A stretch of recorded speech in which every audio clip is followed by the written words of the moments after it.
Welcome to Moving Through and Beyond, a podcast dedicated to sharing inspired journeys of redefining life, vision, and purpose after immense hardship and grief.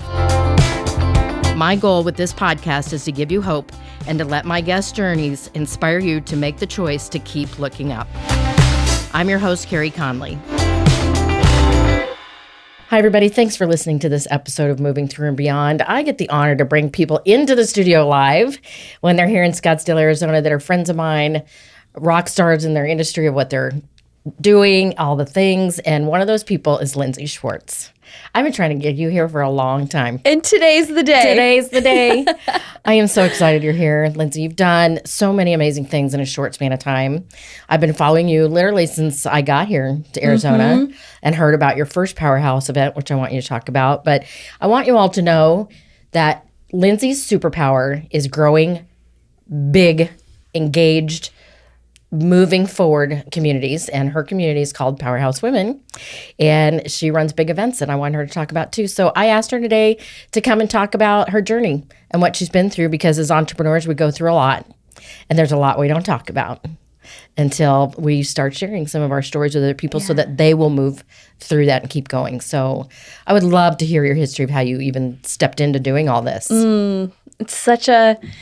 It's such a bigger story than we ever have time to share, like with the entire world. And what I love about your platform is we get to talk about the things behind the scenes that not a lot of people see, because everyone can be inspired by like the Instagram version of it.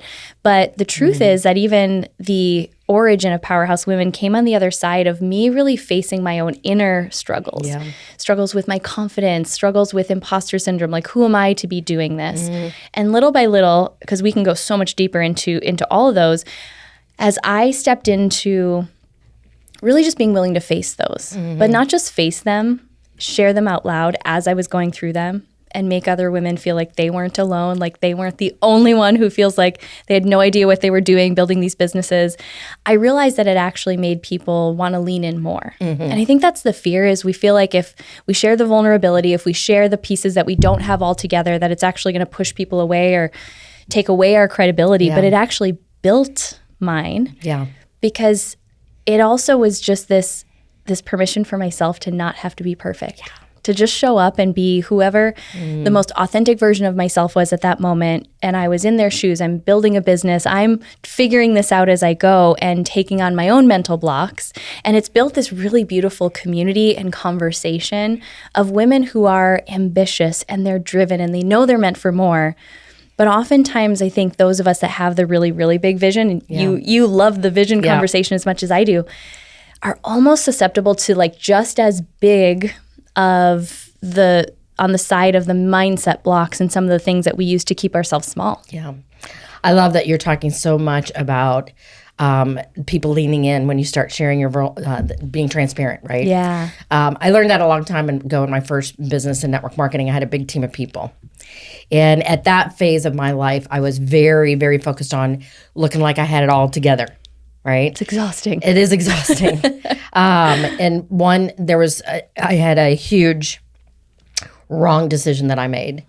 And it put me in a place where I had to share something that I had done that I was really not proud of. And I remember just agonizing over telling them.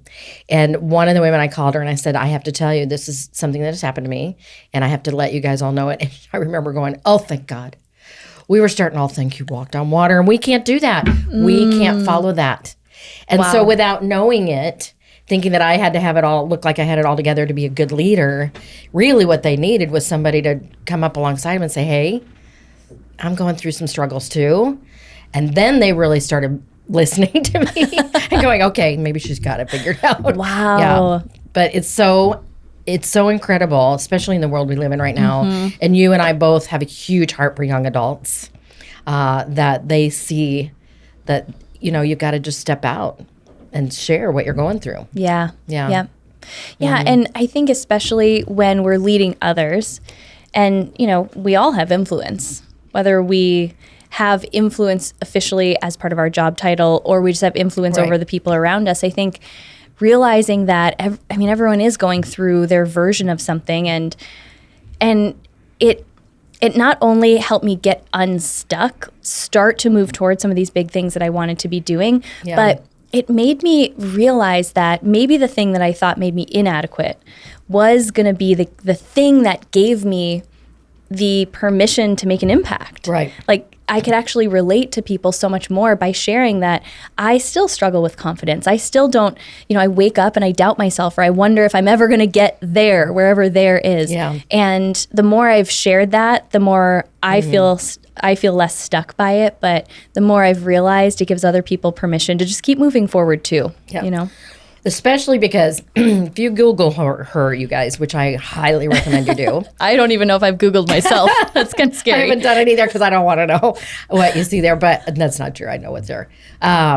What you're going to see are some pictures of Lindsey just in these amazing outfits, all confident, in front of an audience, dancing, aligned with some pretty big movers and shakers like yourself. And I love that you are coming here and saying all this, because you can look at something like that in this world and think, oh, wow, I will never get there, right? I can't be Lindsey. Yeah. So, and you also shared with me years ago about your podcast. You want to share the story about your podcast? About how I didn't start it? Yeah. How long was the equipment in the closet? Oh my gosh. I want to say, I always say 5 years. About 5 years, I had podcast equipment collecting dust in a closet because, and I knew how to start a podcast, meaning I had someone who was willing to show me how to do it. I felt a very clear call that I love podcasts. I love personal development. I wanted to start to share some of the things that I'd been learning, and I didn't. I stayed stuck and kept that podcast equipment in a closet for over 5 years. And I'm also grateful for it, because when the next opportunity came around, which was in 2016, I was approached by an acquaintance, not even someone I know really well, but they said, hey, I'm doing this program where entrepreneurs are writing a book, something to really establish themselves as an expert in their field. And what I was known for at the time was health and fitness, but I knew deep down I wanted to start talking about business and personal development and all of these other things that I was way more passionate about. And something inside kind of went, you should do that. And I don't know where that came from, because I actually had a lot of evidence for why I was not a writer. I had this failed blog that I had started in my health and fitness days. It's so cringy. It was like bright pink and purple branding, and I had like this photo shoot where I'm cradling an apple, because are you even like a health and fitness influencer if you're not cradling a piece of fruit? And in 3 years that I had this blog, I published 1 article per year. There were 3 articles on the blog, and I never shared it with a soul. Yeah. Absolutely crushing it. So when the thought of writing a book came around, I knew at the time I was really restless. I knew I was really battling this feeling of being stuck, feeling really resigned that I wasn't actually moving forward toward my dreams. Even though, even at that time, a lot of the outward perception of my life was great. I have an amazing husband. We have a super cute dog. I had a successful network marketing business at the time, but I knew there was more. It was like, there was that part of me that was like, I could just keep coasting. Yeah. I could just keep letting this look really pretty. But inside, I was dying little by little by little, because I wasn't growing. I wasn't stretching myself. So when this book opportunity was put in front of me, it was a couple $1,000s to join this program. It wasn't, I always have to clarify, I wasn't approached and someone gave me a book deal. Something else entrepreneurs need to know. Yes. I invested, and there was just something in me that said, okay, I've got to do something to shake myself out of this walking coma. Yeah. So I fast forward, I did end up finishing the book. I cried through a year of getting out of my own way consistently, and we can dig into that even deeper. But I want to come back to the podcast, because you asked about the podcast. Every time I wanted to quit writing the book, and there were 3 times I actually tried to quit. Like, I would show up to these Zoom calls with my fellow participants, and I had my speech all planned out in my mind. I was at least going to tell them in person that I was done. Yeah. But every single time, without fail, and this is how I know that God is real. That's right. And guiding us and keeping us on track, even when we want to take ourselves out. I would show up. We would have to read out loud 1,000 words that we had written, which to someone who struggled with perfectionism, that was horrifying as well.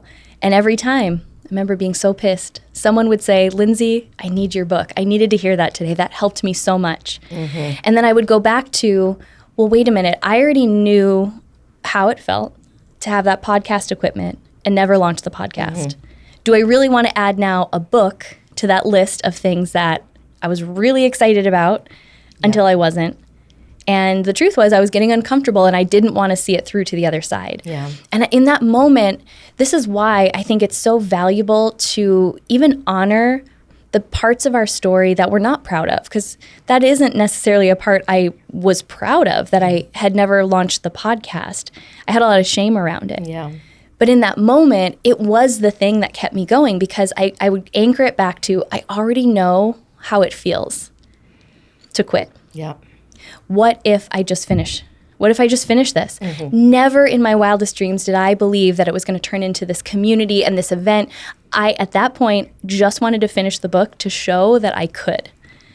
And I had to come up against every single excuse, every single limiting belief, every single thing that had kept me feeling really stuck for 30 plus years of my life in the process. Yeah. But on the other side of it, I was set free. Yeah. This is so good. So many things here.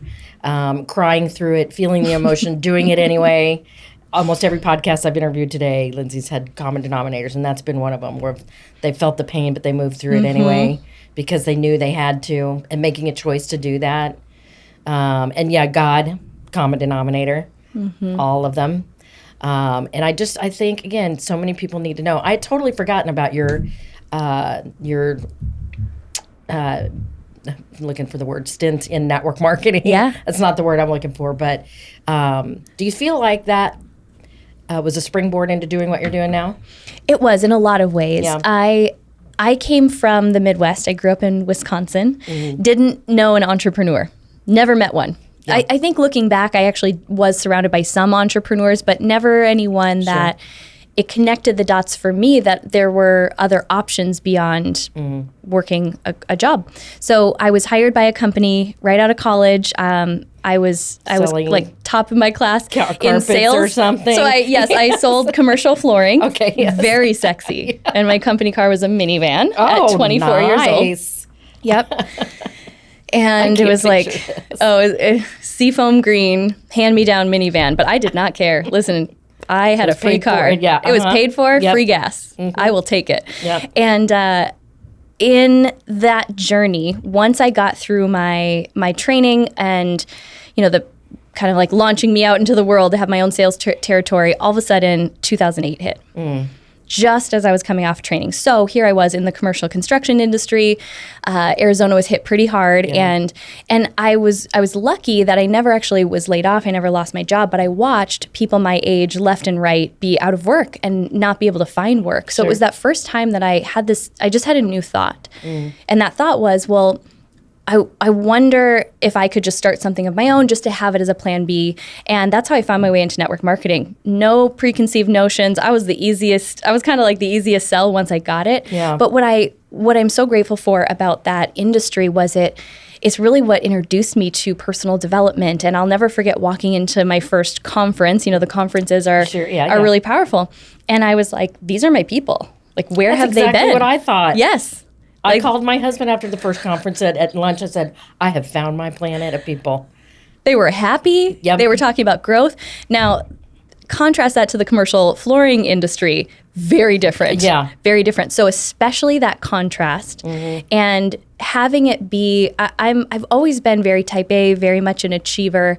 I don't really sit around and complain or victimize myself for any longer than I need to. So if I'm faced with a challenge, I find a solution. So for me, this was like my safety net, my solution, until I realized, I could really do something with this. So that was really the springboard into entrepreneurship. Taught me everything I knew about sales and marketing. And now looking back, it actually gave me a vision for what kind of events I wanted to create too. Because I was a witness to how the power of a really well executed event just could wake something up inside people, make them believe in themselves. And so now that's what I get to do, but with my own events and really helping women just wake up to their big dreams and believe that they can achieve them. Yeah. So how did Powerhouse start then? So wrote the book. Okay. And then what happened? I had finished the whole book, didn't have a name for it. And one day I was coming out of a spin class. I think just our best ideas sometimes come on the heels of being really sweaty and or moving. Yes, exactly. So I came up with this word powerhouse, and initially I rejected it.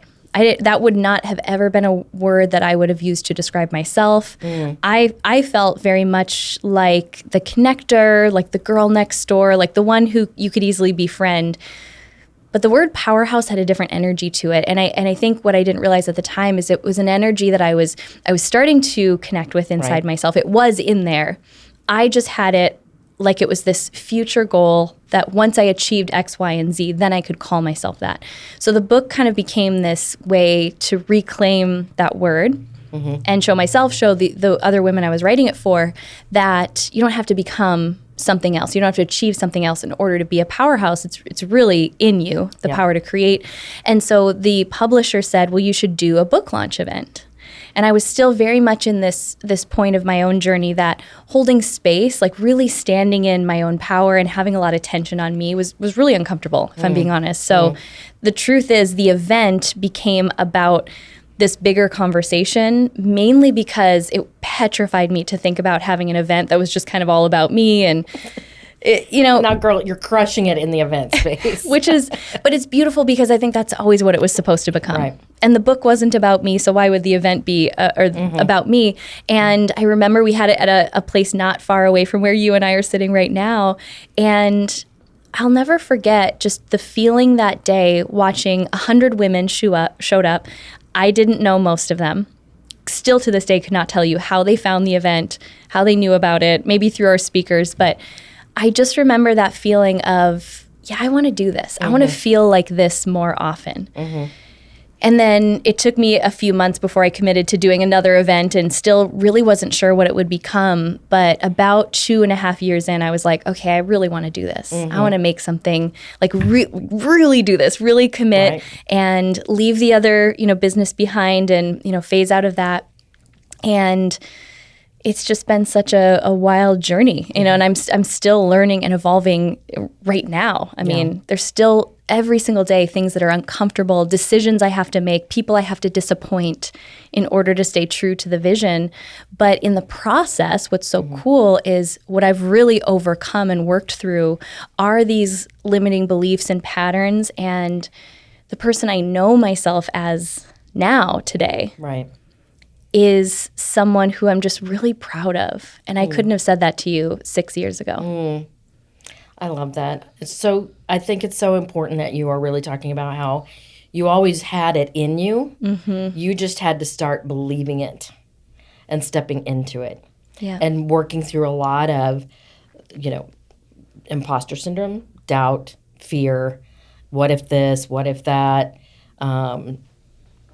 Elliot, I'm sure, was a huge support through it all. My husband is quite literally he's just the best. He's always seen the greatness in me, and it's really powerful to have. Blessed to have that. Yes. Because I think for so many women, I know for so many women, because I've worked with so many of them, that can be debilitating when you don't have the spouse that's behind you 3,000%. And seeing you struggle, like on the days that I was really struggling, especially with my network marketing business, my husband would be the first one to say, we don't need you to do this. Because they want to fix it. They want, they love you and they believe in you, but they don't want to see you. Sometimes I do have to let him know, I don't want you to fix this right now. I just need to vent. I just need to talk to you. I don't need you to swoop in. So little by little, you have built this huge tribe of women all over the world. It's amazing. Yeah, it's really and they flock rewarding. To you, Lindsey. Well, here's what they flock to, is they really flock to each other. True. And that's ultimately what I've created, is this space where women who do feel alone or who feel like they don't have that support at home, they can find it. Because I think that, yes, is it more challenging if you don't have a supportive spouse or family that's like, what are you doing? I mean, to this day, my parents or grandparents or extended family couldn't tell you what I do for a living. And they've been to the event. Like, they've seen it. But it's up to you to create that community, Yeah. to really find the people that are going to support your dreams and are going to support you through the evolution that you're ultimately going to go through. Yeah, and the growing pains and all the things. You know, when I was in my network marketing industry, the one thing that I loved the most was that on the days where I wanted to quit and I doubted myself and I just, we call them kit burning days. I wanted to burn our starter kit and pretend we never heard of the company. A little bonfire in the back. Yeah. They would be the ones to remind me, you are this, you are a leader, we see you at the top, you know, and I needed that because I was going through a lot of growing pains personally. And I needed people constantly. And then when I stepped into being a speaker and running my own business and I didn't have that anymore, I wondered why I was struggling so much with the doubt and all this stuff. And I finally realized, oh, I don't have that community right here. I had to go find that. Yes. That's why they come find you. Yeah. And I do think that's actually I would say a spiritual gift, a very natural gift that I have is when I'm with people, like right now being in your energy, I'm so present to your greatness. And it's to realize that I could actually create a business built around the thing that it took a while for me to identify that as my actual strength it's just the most rewarding feeling in the world, and to realize that ultimately I think is what we all need. We need that person who's going to believe in us long enough until we can see it and start to cultivate it ourselves and give us some of those steps for how to connect with that part of ourselves. Because I don't want anyone to ever rely on me. And I'm imperfect, and I'm still growing myself. Yes, you know? And you have to now start because as your tribe gets bigger, really protect your energy. Yes. Right. Yeah. Put boundaries around certain time that you would give. Yeah. In the beginning that now you're just not able to do, and you need the community to rely on each other with or without you, because that's the only way that you can keep growing. Yep. Yeah. Yep. That's a challenge in itself too. It is, yeah. Yeah. Yeah, and it's beautiful. It's even more rewarding to realize that what this little idea that I had has turned into, and now I have the most amazing business partner that helps me grow it, that what we've created has literally become the place that people have met their best friends and people who stand up in their weddings and are like the godparents of their children. You know, it is so much more than business, even though I love to talk about business and making money and personal breakthroughs. It's amazing, but still to this day, I have personal struggles all the time. Right now, I'm in a season where I'm being very clearly directed to create space, and I don't know for what yet. And as an achiever, as someone who very much has my identity built around what I'm doing, not to an unhealthy extent, but I just know myself as a doer. Yeah. When the direction is, just don't do right now. And that program you had that was going pretty well, shut that down. We're just going to clear some space, and I'm not going to tell you why. But I've learned that like my biggest lessons always come on the other side of the thing that's making me really uncomfortable at the moment. It just looks different right now. Now I'm not so much battling the imposter syndrome. I still feel it, absolutely. I'm not so much battling the thing that's keeping me from taking action. I feel so much creative energy inside of me, and I want to take action, and I'm being very clearly guided not to. And that's tough, that's like the next evolution of growth, and having those really firm and beautiful boundaries that are necessary to create the space, but then also keep it. So that's the current challenge. And I don't think they ever really stop. There's just it's like new levels, new breakthroughs. So I've been in that space for about a year now. About over a year, I hired a mentor that I sat with him and I said, I'm feeling like I'm coming out of my skin. And it literally feels like I'm crawling out of my skin, like something's off. Nothing I've been doing that used to work so easily isn't working anymore. And because I'm a doer as well, you and I were comfortable in the doing, whereas most people are not comfortable in the doing. We're more uncomfortable in the not doing. Like it was painful for him to say to me, you're not doing that anymore, and you're not doing this anymore. And he said to me a quote that I've said many times. His name is Brian Bogert. It's the who before the what, Carey. Right now you are transforming into the who. And you need space in order for that to happen, because something else is coming. And I could feel that. Yep. And even my team here, when I came to them in the spring and I said, I think I need to take a break. I need to take a little break. Everybody laughed. They're like, "You're going to take a break?" Like, that's not we'll possible. see you tomorrow. Yeah, yes, exactly. We're calling it my sabbatical. Yes. But then the next 3 days later, I'm at my best friend's house in Orlando, and we're creating a whole new business page. Like, yeah, this sabbatical thing's not working out for you. So why are we like this? I don't know. Because we like to create. Like you said, I love to create. I have an idea. I used to host my own big events for many, many years, every January. 2.5-day event. Loved them. Absolutely loved them. Loved holding the space for everybody to grow, write their vision, all the things, see them connect with each other. Yep. Many of them, like you said, became best friends. Yeah. I know a lot of your women who are in your group, and I've seen them just bloom. Yeah. Yeah. Yep. So it's a beautiful space to hold for people. And events are not for the faint of heart. Yeah, you have to really love them. You have to really love them. And I really love them, but it is especially a lot in the of world work. we're in now, because it's changed so much, right? So kudos to you, girl, for filling that room, because that is not an easy feat. But it's because the love that you put out to these women and loving what you're doing, right? So cool. Yeah. So what's on the horizon now? What do you think? Well, I don't know. Okay. It's the space. Okay. I know. It is an interesting season to say. I don't know exactly. What I do know is that I cleared space. I am really focusing on growing our podcast. I'm really focusing on growing our next event, which will be in the fall of 2024. And I turned 40 this year. So I just think a lot of this too is I'm taking the space to really even focus on who do I want to be as a woman in this next decade? What do I want for my marriage? Like, to really set my vision. Yeah. So there's been a really beautiful and just expansive energy. And as I get those ideas, and I do every day, I have a whole list of businesses maybe I will start one day. Yeah. I'm just letting it be okay that right now isn't the season to necessarily add something new. I'm refining my what I already have, and my business partner and I always say, we're going to do less, but do it better. Yeah. And that's the less sexy thing to say, because I love to talk about like the new, the expansion and all this. And I know that that's the answer for right now, so I'm listening. Yeah.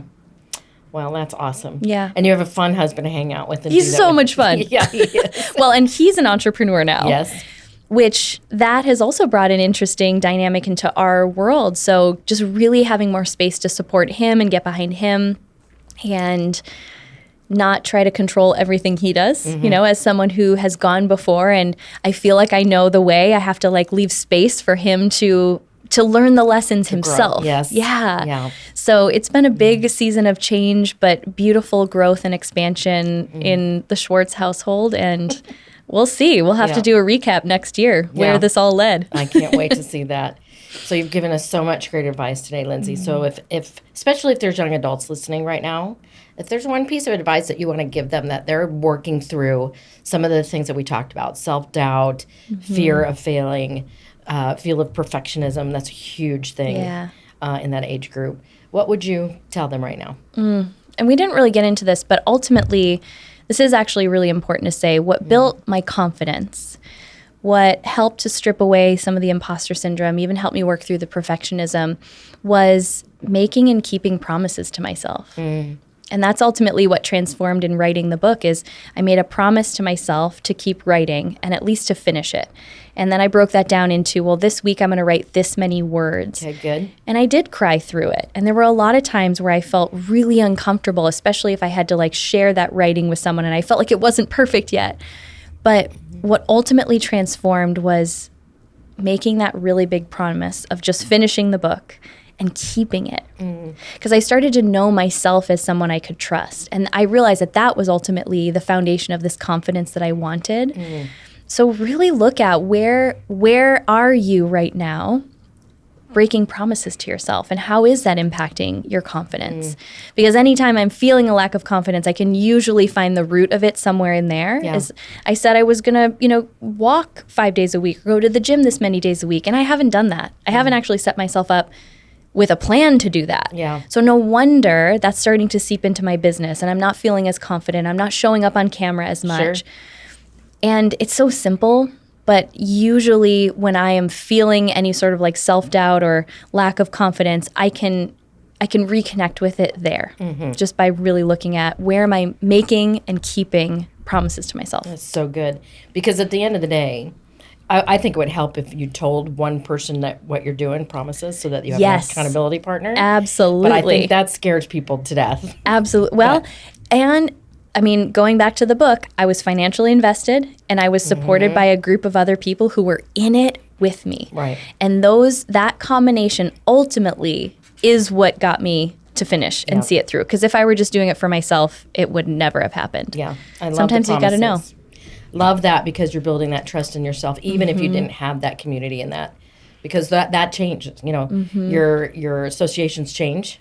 Yep. Yeah, if you're evolving and growing, and so building the trust in yourself is super important. Yeah. Yeah, they're so good. Thanks. Such good Thanks, stuff. friend. So wise for somebody that's not even 40 yet. I'm so young. Girl. You know, I'm old enough to be your mother and beyond. We've talked about this. I'm going to adopt you. Oh, I will take it gladly. Yeah. Sign me up. I appreciate you being here and taking Thank time you. out. And I look forward to seeing what happens next. And I hope everybody will go check out Powerhouse Women. Thank you. Yeah, thank you. Thank you, everybody, for listening to this episode of Moving Through and Beyond. I'm just here to keep reminding you to keep looking up. If you found this episode inspiring or helpful, please share it with a friend or a family member. In order to be successful on this mission, I can't do it alone. Connect with me at www.careyconley.com, and don't forget to sign up for my weekly Do It On Purpose newsletter. Let's build this life-giving vision movement together to end this epidemic, save lives, and create purpose.